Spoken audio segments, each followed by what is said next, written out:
Hi guys, Luke here from Body Zest in Surrey, UK. I'm the lead osteopath and I'm the practice owner here.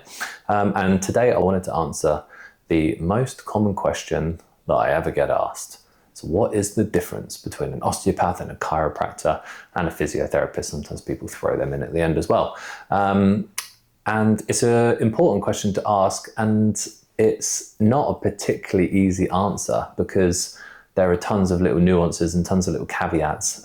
So I'm just going to do my best to kind of explain it in a bit of a sort of relaxed way, because there's the boring stuff, which is like their degree does this and but I think a lot of it, once you're in private practice, actually just kind of levels out and there's more important features to look at. So yeah, let's get into it. What's the difference? Osteo, chiro, physio. Okay, so I'm an osteopath. We have a chiropractor here, and I absolutely would hire a physio. I try not to be biased between the three. I think that when I was an osteopathy student, and then maybe in my earlier time of practice, I was a little bit more like, chiropractors, they're a poor man's osteopath, basically. And as time has gone on, I realized that that's really stupid because they essentially have a very similar training to us. And they have a slightly different belief system sometimes, but not all the time. But even if people have a different belief system, it's like, there's more than one way to skin a cat. Like a lot of the time we are all trying to do the same thing, trying to get the same outcome for the patient, but we're doing it in slightly different ways. And to say that someone's doing it differently is wrong, can just be a little bit narrow-minded. So I try and stay a bit more open-minded to this. So fundamentally, with chiropractors and osteopaths, they are branches of the same tree. First osteopath then, trains someone, and then he goes off to Canada and starts the chiropractic profession. And we use really similar techniques and we have similar principles. Now, both professions, and we'll get to physio in a bit, but both professions have nowadays an old school and a new school, okay? So there is old school osteopathy and then there is modern osteopathy, same with chiropractic. And the best way to kind of differentiate now is actually by saying like the newer chiropractors and the newer osteopaths look so similar, okay? So we all try and be evidence-based. So, we know that exercise protocol and specific rehabilitation stuff is superior to just doing hands-on treatment. Personally, we believe in doing hands-on treatment and combining it with exercise therapy. But there's great evidence to say that exercise therapy on its own has a lot of, positive impact for people. It's just the reality of short-term versus long-term and different nuances means that we really believe in trying to combine it all together to get the best outcome.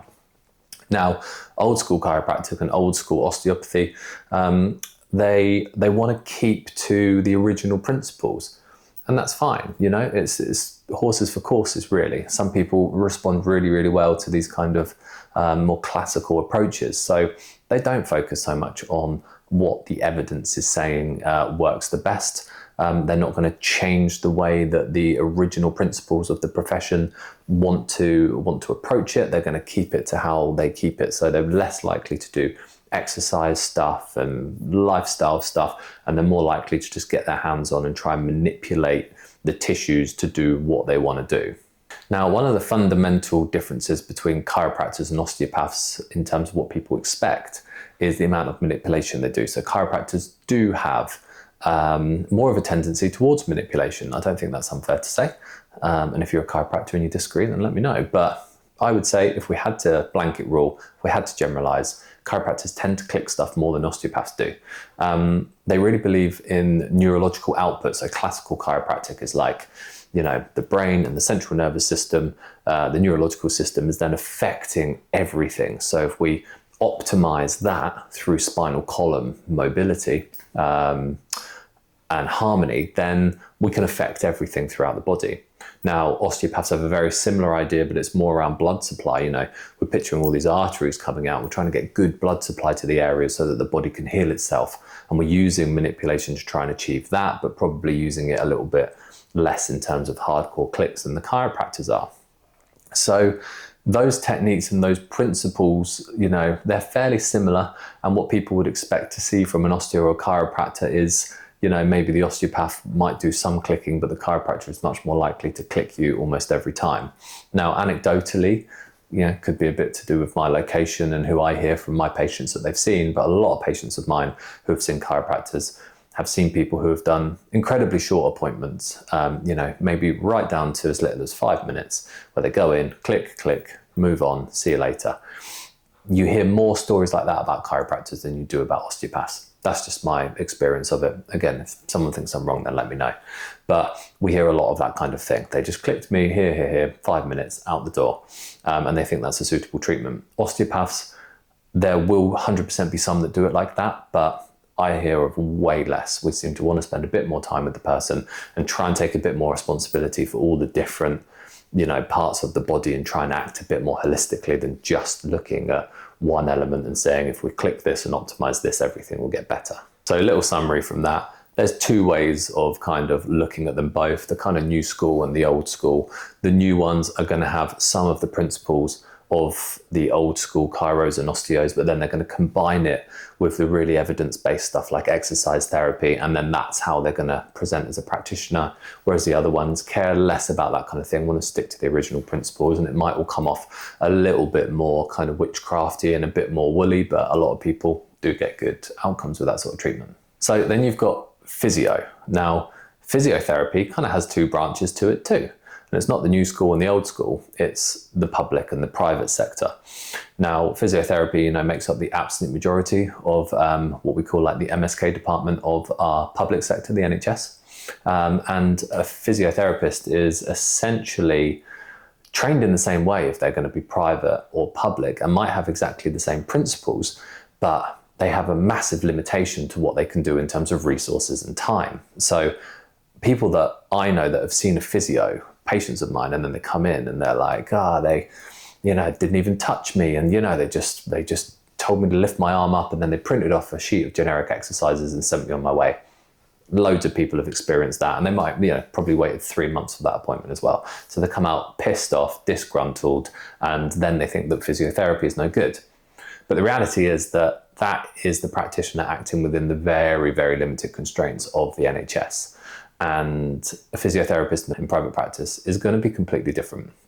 So a private physio is probably going to have time to get their hands on you a little bit, do a proper assessment, and then it all comes down to practitioner discretion about how they treat you, but are way, way, way more likely to get their hands on you, do some soft tissue therapy, get the joints moving, maybe do some dry needling, and then give you some exercises. Now, they might be a generic list of exercises, because we all have our generic lists, because there are real similarities between a lot of people's conditions, and we have essentially just safe and effective lists of exercises which a lot of people can start with. But the big difference between NHS and private is that the private physio is then going to take you on a bespoke treatment journey. So they're going to say, okay, now I can look at like your goals, and I can look at what you're trying to achieve and look at your progress. And then they're going to be able to react to that dynamically as they take you through a treatment plan and get you better. And NHS physio, your entire treatment plan is going to be generic, because they do not have time to provide bespoke care to you. So they're going to give you the thing, and it's cross your fingers and hope for the best. And they're giving you the list of exercises because the evidence says that giving people exercises makes them better. But there's a huge, huge kind of caveat to that, which is that if that person does not feel confident in your care and doesn't do the exercises, then they're not going to make them better. And therefore, it doesn't matter how many people in a medical trial got better from them, that, this patient in real life right now is not going to be one of them. So the fundamental difference really with osteos, chiros, and then physios is that physios don't have the manipulation, like the high velocity thrusts, the clicks basically, built into their course. They have a load of other speciality, and they will have some hands-on stuff, but if they want to do that kind of thing, want to get hold of a joint and make it go click, then they're going to have to learn that afterwards. So when I was an osteopathy student, we had physios that came in after the first 2 years, and then they did the second 2 years so that they could also be an osteopath. And then you're probably getting a really high level of care. You've got all of that experience and expertise from physiotherapy, but then you also get all of the cool hands-on stuff that people seem to love that we do as well. But yeah, guys, I hope that helps just to clear it up a little bit. There's no absolute straight answer. When it comes to like choosing which therapy to go for, I'm always just like, choose the therapist you know, the person and not the profession.